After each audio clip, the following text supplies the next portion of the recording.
Speed Tour goes to the beautiful Lime Rock Park in Lakeville, Connecticut for the Memorial Day Classic featuring the Trans Am Series presented by Pirelli, SVRA, and International GT. Memorial Day weekend has traditionally been a huge event at Lime Rock Park, and with the Trans Am Series being back to headline the Memorial Day Classic, we wanted to do our part to put on a great show for these huge crowds.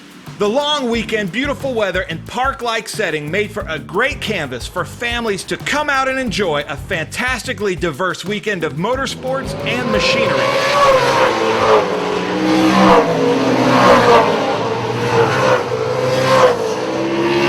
The Saturday TA2 race was one of the best I have ever seen, starting with a huge fan walk on pit lane for the crowd to get to meet and greet the drivers and get up close and personal with the cars.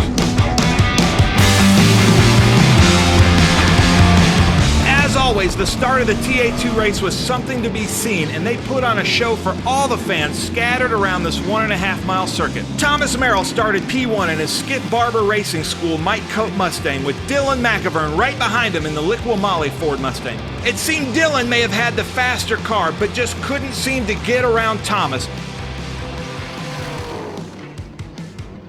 Thomas took the win. Dylan got second, and Scott Lagasse Jr. got third and celebrated in front of the huge Lime Rock Park crowd who came to cheer for the close racing.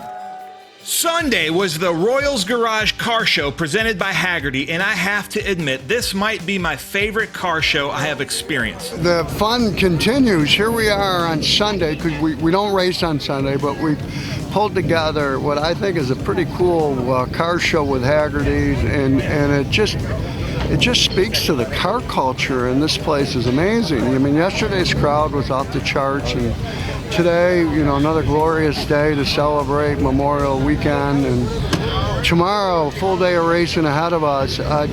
What a great first experience coming to Lime Rock. I'm so thankful to be here. This was a very indiscriminate car show with everything any car enthusiast would want to see.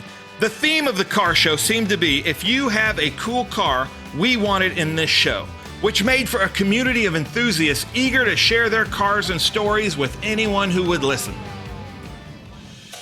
Then Monday, Memorial Day, we started with the SVRA races, and we did not disappoint. The Small Bore Sports Car Group was a fantastic race with a diverse mix of great cars.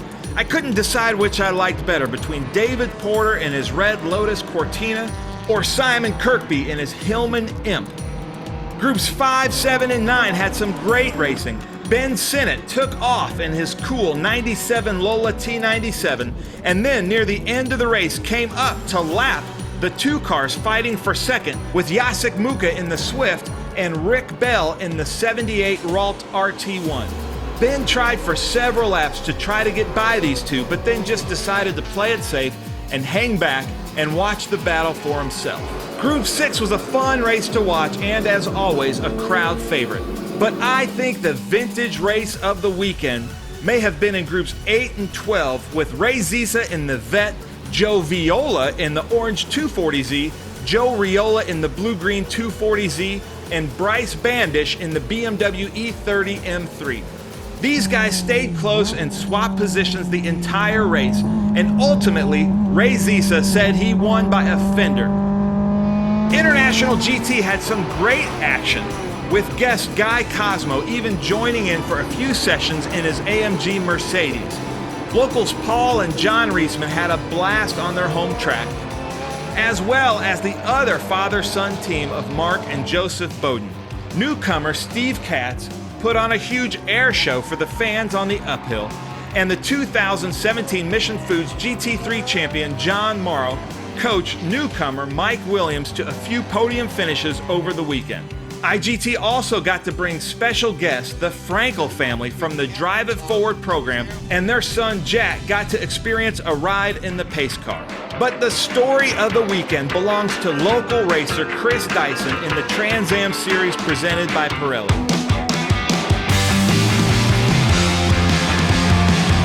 Chris was injured in a racing incident with another group just days before and was not sure if he would be able to race at his home track. Chris put the car on pole in qualifying and was just fast in his 850 plus horsepower Mustang and had a great race with two-time TA champ Ernie Francis Jr. and Josh Hurley in the green Camaro. Chris Dyson worked hard to fend these guys off and made it to the top step of the podium. Mark Bowden had his Fall Line Motorsports Porsche dialed in, and Brian Kleeman struggled to keep up in his new Ford Mustang in the SGT class. Finishing a promising third was series newcomer in a really pretty black Mustang, Adam Lostowski, showing some speed in his first time out with the Trans Am Series. It was a storybook ending to a rough week for Chris Dyson, and it was a great first weekend with Trans Am, SVRA, and International GT for the Memorial Day Classic. This is an annual event, and we plan to make it even bigger and better next year. Thank you to all the great fans who came out to cheer for our drivers. You made this event so much fun for us. We will see you next year.